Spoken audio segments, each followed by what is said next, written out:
ये एक्चुअली हर एक लड़की के लिए मैं कहना चाहूँगी। दिव्या तो हमारे बीच में नहीं रही, पर जितने उसके फैंस या उसने जिन जिन लोगों को ये सब बारे में, मुझे कभी दिव्या ने ये सब नहीं बताया, क्योंकि उसको बहुत अच्छे से पता था कि अगर मैंने देवो को बोल दिया तो पूरी दुनिया एक तरफ हो जाती, और मैं सिर्फ गगन से एक बार ही मिली हूँ। और अगर उस दिन मुझे एक्चुअली पता होता ना कि गगन दिव्या के साथ क्या कर रहा है, मैं ना आगे देखती ना पीछे देखती, मैं सोचती भी नहीं कि उसका मैं क्या हाल कर देती वहीं पे। And this is to you Gagan, गबरू, जो भी है बड़ा वाला, तू समझ ले तू क्या है। जितनी भी तूने जिंदगी में तेरी माँ बहन तूने गालियां दी भी नहीं होगी ना, वो सारी गालियां तू अपने लिए और अपने माँ के लिए एकदम संजोग के रख ले मेरे तरफ से। और जिस दिन तू मुझे दिख गया ना, तो बॉम्बे तो आना मत, कभी आना मत, क्योंकि यहाँ पे आएगा तो जेल में ही जाएगा। अभी तो जहां पे भी भाग के गया है ना, वहीं पे भाग के छुपा रहे। और क्या बोलते ना, ऊपर की लाठी जब मार पड़ती है ना, लाठी की आवाज नहीं होती है। तो मतलब दिल से अगर किसी को आज मैंने बद्दुआ दी है ना, वो तुझे दी है।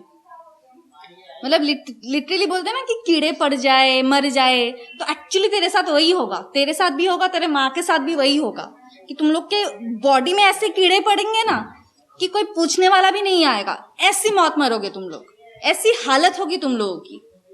तुम लोगों ने ऐसी एक लड़की को टॉर्चर किया है ना, जो लड़की अपने दुश्मन को भी ना अगर बोले ना कि दिव्या मुझे एक रात के लिए खाना चाहिए, सोने की जगह चाहिए, वो वैसी लड़की थी।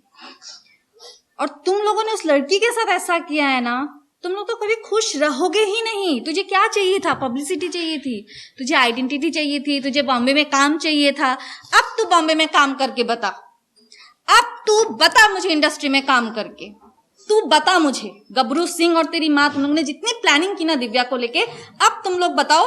मैं तुमको ओपन चैलेंज कर रही हूँ, तुम आके बॉम्बे में काम करके मुझे बताओ। So the thing is, of course legally चीजें जाने के लिए वी नीड लीगल हेल्प। वहां पे I know due to COVID ये सब कुछ हुआ है, बट जो शुरुआत दिव्या करके गई थी, दिव्या को जब सबने कहा तो उसने जाके एनसी करवा दी थी। दैट मीन्स वो प्रिपेयर्ड हो रही थी इस चीज को लेके फाइट करने के लिए। इस जो उसके साथ टॉर्चर हुआ है इतने सालों में, उसके अगेंस्ट वो जो स्टेप उठा के, क्योंकि मैं भी जब दिव्या से मिली, हम लोग बीच में बात नहीं कर रहे थे, काफी साल बात नहीं हुई थी, because of this man only. क्योंकि जब दिव्या के लाइफ में ये आदमी आया था, तभी मैंने दिव्या को बोला था कि दिव्या ये आदमी मुझे सही नहीं लग रहा है। कुछ ही दिन के बाद मुझे पता चला कि वो एक रेपिस्ट है, उसके ऊपर एक रेप केस चल रहा है, जिसके लिए लास्ट ईयर भी वो जेल जाके आया है, 10 साल की सजा हो चुकी है, because of Divya and because of his some clients जो भी यहाँ पे थे इंडस्ट्री में, उनके आई गेस रिटन नोटिफिकेशंस के वजह से, लेटर के वजह से उसको बेल मिल गई है उस टाइम पे। बट तभी मैंने दिव्या को बोला था कि Divya this is not right and you are not doing right. और उसके वजह से वो अपने पूरे घर वालों के अगेंस्ट हो गई थी। जबकि मैंने और मेरे ऐसे 2-3 फ्रेंड्स हैं जिन्होंने देखा है कि आंटी अंकल ने एक्चुअली दिव्या के लिए क्या किया है। मतलब even I do have my mom right, but honestly I could say मेरी मॉम सब कुछ छोड़ा के मेरे साथ यहाँ पे जिंदगी भर नहीं रह सकती है, अपना काम छोड़ के। वहाँ पे भाई है, but I have seen them कि वो कैसे पूरा दिल्ली का घर काम सब छोड़ के दिव्या के लिए यहाँ पे आके रहते थे लिटरली। और जब गगन के वजह से दिव्या वॉज द वन जिन्होंने आंटी और अंकल को घर से निकाल दिया था, इट वॉज बिकॉज ऑफ गगन। तो उसके बाद मैंने दिव्या से अपना रिश्ता तोड़ दिया था। एंड ऑफकोर्स बिकॉज ऑफ गगन दिव्या भी बाकी और भी जितने फ्रेंड्स थे सबसे अलग अलग हो गए थे। फिर भी मुझे याद है लास्ट ईयर 1-2 बार मैंने दिव्या को बोला भी कि दिव्या तू आ जाना मेरे घर, आ, we'll talk. But till then time I felt that she is happy, you know, इतने साल हो गए, मैंने कहा सब कुछ अच्छा ही होगा। सो बट 2-3 बार वो आई नहीं, आऊंगी बोल के, तो मुझे थोड़ा डाउट होने लगा।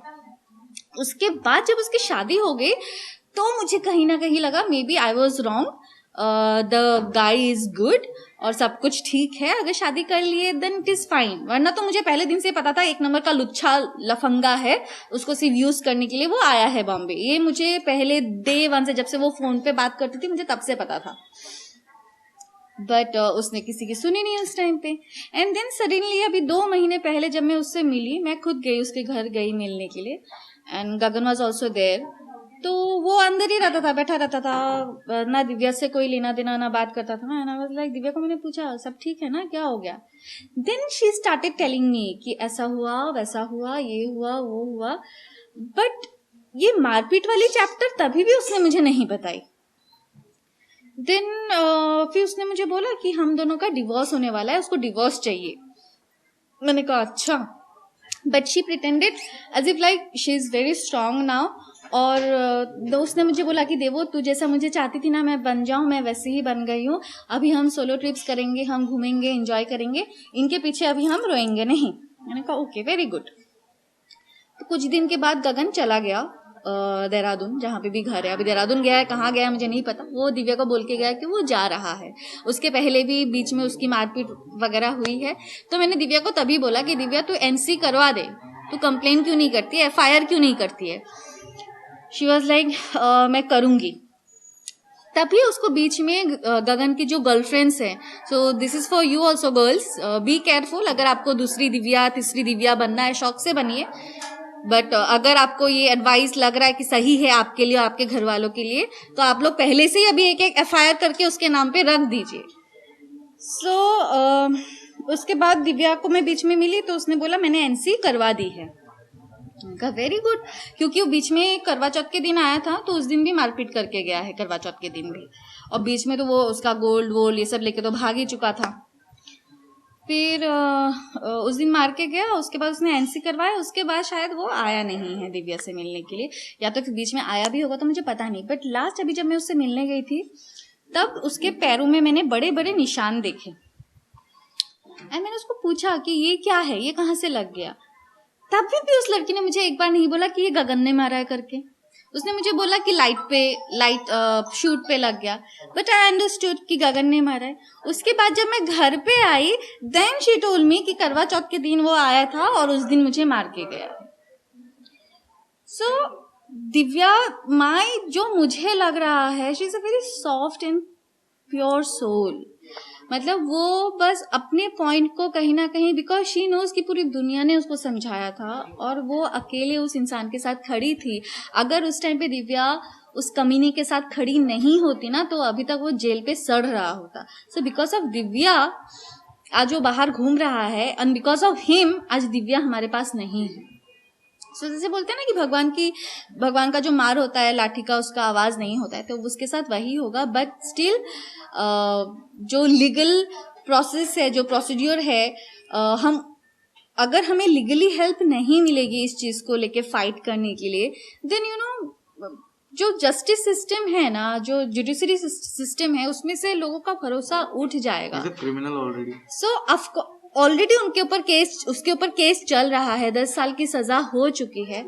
एंड आफ्टर दैट ऑल्सो, अगर उसके अभी हम ऐसा नहीं है कि कुछ हम लोग खुद से बना के या कुछ, every evidence we have, every proof we have, you can Google it, you know, everything we have.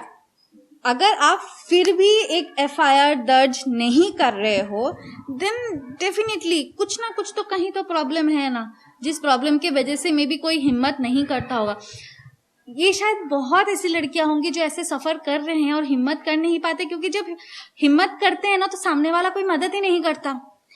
पहले तो जो दोस्त करते रहेंगे, 100 में से 90 तो पीछे ऐसे ही हट जाएंगे कि भाई दूसरों का पछड़ा है, हमें क्यों पढ़ना है। अरे भाई, जब दूसरे का पछड़ा है तो तुम आए क्यों दोस्त के नाम पे? पहली बात। सेकंड चीज, अगर लीगली हमें हेल्प नहीं मिलेगी तो कोई कैसे हिम्मत करेगा कि किसी के उनके साथ जो हो रहा है टॉर्चर या जो भी गलत चीज हो रही है उसके अगेंस्ट कुछ बोलने के लिए, जब सामने वाला हेल्प करने के लिए तैयार नहीं होगा। एक नॉर्मल सिटीजन कहाँ जाएगा? लीगल हेल्प के लिए जाएगा ना, कि भाई मेरी मदद करो। बस सामने वाला ही अगर बोल देगा कि नहीं ऐसा है, वैसा है, वो है, अरे you are here to help the normal Indian citizen, right? So आप हेल्प करो ना, कैसे कर सकते हो, कोई भी तो ऐसे कुछ भी नहीं कर रहा ना. We have all the evidences, we have all the proofs. उसके बावजूद भी अगर आप हेल्प नहीं करते हैं तो लोग तो ऐसे ही करते रहेंगे, ऐसे ही सहते रहेंगे. वी हैव विटनेसेस, और क्या चाहिए आपको? N number of witnesses, like you can't even count. So you guys even can't imagine कि उसके साथ क्या हुआ है. I know this is due to COVID, but apart from it, the mental stress, the physical abuse, everything जो भी वो गई है, go through उसने किया है, it is, you can't even imagine it. So yeah, I would like say कि please support कीजिए. एंड जितने भी लड़कियां हैं या जितने भी लोग ऐसे इस तरीके से सफ़र कर रहे हैं, प्लीज़ आवाज़ उठाइए, एक्शन लीजिए. अगर टाइम पे एक्शन नहीं लेंगे देन फिर से ऐसे ही होता ही रहेगा. ऐसा होता आया है और ऐसे ही होता रहेगा.